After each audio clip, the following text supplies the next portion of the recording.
Hello दोस्तों, कैसे हैं आप लोग। पढ़ाई वढ़ाई चल रही है आपकी अच्छी। चलाओ थोड़ा सा। आजकल हमें ऐसा लगता है कि शायद आप लोगों का जोश खत्म हो गया है पढ़ने का, तो अपनी जोश को वापस मेंटेन करो। ठीक है, हम बात करते हैं आज क्वांटम मैकेनिक्स के लेक्चर 18 पे। लेक्चर 17 में हमने टाइम इंडिपेंडेंट श्रोडिंगर इक्वेशन, काल अनाश्रित तरंग समीकरण निकाली थी, श्रोडिंगर की समीकरण। आज हम टाइम डिपेंडेंट निकालेंगे, काल आश्रित, जो किस पर डिपेंड होगी, आपके टाइम पे डिपेंड होगी।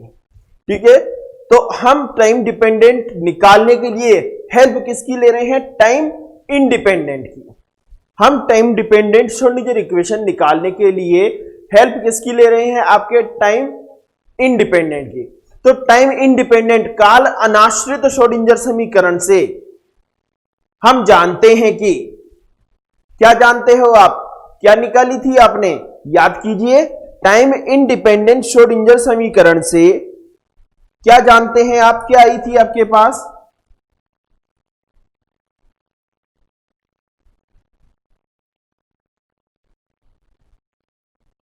From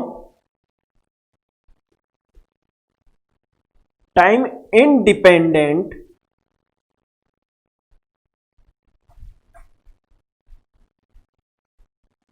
Schrodinger equation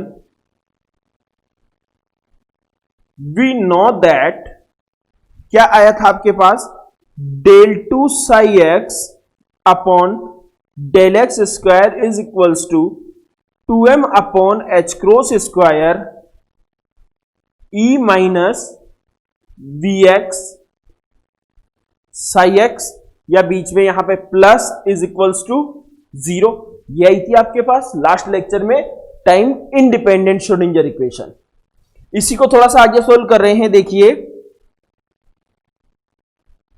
del two psi x upon del x square is equals to, इस टर्म को उधर ले गया उठा के, minus twice m upon H cross square E minus we x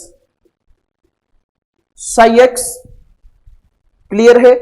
फिर आगे देखिए, del two psi x upon del x square is equals to, मैं दोनों टर्म्स को अलग अलग कर रहा हूं, तो minus twice m upon H cross square, minus minus plus, यहां से क्या मिलेगा आपको, v x minus e psi x, मैंने माइनस कॉमन ले लिया है, ध्यान दीजिएगा।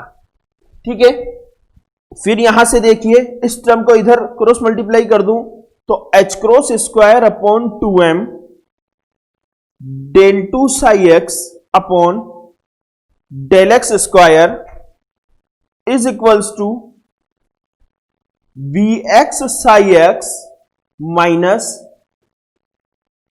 ई साई एक्स। ठीक है, यहां से अगर ई साई एक्स की वैल्यू निकालूं, तो यहां से ई साई एक्स कितना मिलेगा आपको, h cross square upon 2m del two psi upon del x square minus we x psi x. This is equation 1। ठीक है, आप यहां तक लिख लीजिए, फिर हम इस पर आगे बात करते हैं। यह माइनस आएगा बीच में, हम थोड़ा सा पक्षांतरण करने में माइनस की गलती कर गए, यहां माइनस आएगा आपके, यहां प्लस आएगा। ठीक है, अब हम क्या कर रहे हैं, both side E to the power minus iota omega T से मल्टीप्लाई कर रहे हैं, तो multiply both sides by E to the power minus iota omega T. दोनों पक्षों को क्या कर रहे हैं हम, E to the power minus iota omega T से गुणा कर रहे हैं। तो देखिए, वहां जब आप गुणा करोगे तो क्या मिलेगा, E psi x E to the power minus iota omega T is equals to we x psi x E to the power minus iota omega T minus H cross square upon 2m del two psi x upon del x square E to the power iota omega T. ध्यान रखना quantum में दिशा का बड़ा फर्क पड़ता है। अगर आप लेफ्ट हैंड साइड में मल्टीप्लाई कर रहे हो तो पूरे को लेफ्ट हैंड साइड पे करोगे, अगर हम राइट साइड को कर रहे हैं तो दोनों साइड आप राइट साइड में ही मल्टीप्लाई करोगे। ठीक है, ये हो गई आपके पास इक्वेशन 2। ये हमारे पास क्या गई आपके इक्वेशन 2। बट जब हमने टाइम इंडिपेंडेंट इक्वेशन की है लास्ट लेक्चर में, तो हमने क्या लिया था, चर पृथक्करण विधि से, वेरिएबल सेपरेशन मेथड से, because psi x T is equals to psi x E to the power minus iota omega t, equation 3। And from equation 2 and 3 देखो यहां भी क्या मिल रहा है, psi x E to the power iota omega t, psi x E to the power minus iota omega t, psi x E to the power minus iota omega t. ठीक है, तो उसकी जगह क्या लिख सकते हैं, साई एक्स टी। तो क्या मिलेगा आपको, E psi x T is equals to we x psi x T minus H cross square upon 2m del two psi x T upon del x square. This is equation 3। आई बात समझ में, हमने क्या किया है, psi x E to the power iota omega T को इसके अकॉर्डिंग क्या लिख दिया है आपके पास, साई एक्स टी। ठीक है, ये आपके पास इक्वेशन 3 आ गई। अब देखिए अभी तक इक्वेशन 3 में आपके पास वैसे डिपेंडेंसी तो आ गई टाइम के रिस्पेक्ट में, पर हम थोड़ी सी और वैल्यू इसकी फाइंड करेंगे। ठीक है, तो आप यहां तक लिख लीजिए, फिर हम आगे बात करते हैं। देखिए, अब देखिए नाउ क्या लिया हमने, psi x T is equals to psi x E to the power minus iota omega t. हमने यही लेके काम किया है। हम इसका डिफरेंशिएशन कर रहे हैं एक बार with respect to time, differentiating with respect to T. जैसे ही टी के रिस्पेक्ट में डिफरेंशिएशन करेंगे क्या मिलेगा, del psi x T upon del T is equals to, ये आपका साई एक्स तो as it is, E to the power minus iota omega T as it is, और यहां से माइनस आयोटा ओमेगा। हो गया टी के रिस्पेक्ट में डिफरेंशिएशन। अब देखिए मैं थोड़ी सी मैथमेटिक्स कर रहा हूं इसमें, del psi x T upon del T is equals to minus iota omega, जो ये आपको आगे मिला हुआ है, इसके साथ में एच क्रॉस को ऊपर और एच क्रॉस को नीचे मल्टीप्लाई कर रहा हूं। ठीक है, और साथ में लिख रहा हूं psi x E to the power iota omega T.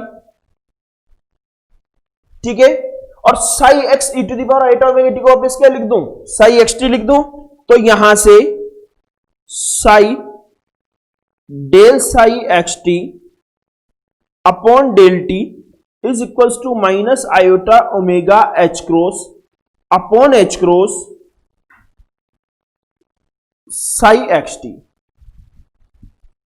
अब ओमेगा एच क्रॉस क्या होता है आपके पास, ठीक है, देखियो, because omega H cross is equals to E, होता है नहीं होता है, because omega H cross is equals to E. देखो क्योंकि ओमेगा तो एच क्रॉस को क्या लिखते हो, एच अपॉन 2 पाई, और ओमेगा को क्या लिख सकते हैं, 2 pi nu h upon 2 pi, 2 pi से 2 पाई कैंसिल हो गया, h nu, e is equals to h nu. Planck से लिया है ना आपने, प्लांक क्वांटम प्रिंसिपल, तो वहां से हम इसको क्या लिख सकते हैं, del psi x T upon del T is equals to minus iota upon H cross E psi x T, या E psi x T is equals to iota H cross del psi x T upon del T, this is equation 4। ये क्या आई आपके पास? समीकरण 4। अब यहां से ई psi x T की value ये कहां पुट कर दें हम?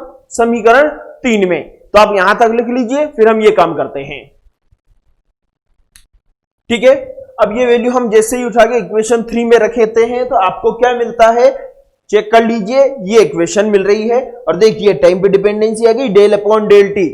साई एक्स टी तो मिल ही रहा था, साथ में डेल अपॉन डेल टी, क्योंकि साई में टाइम के रिस्पेक्ट में क्या हो रहा है? चेंज हो रहा है, और टाइम के रिस्पेक्ट में चेंज मतलब टाइम डिपेंडेंसी।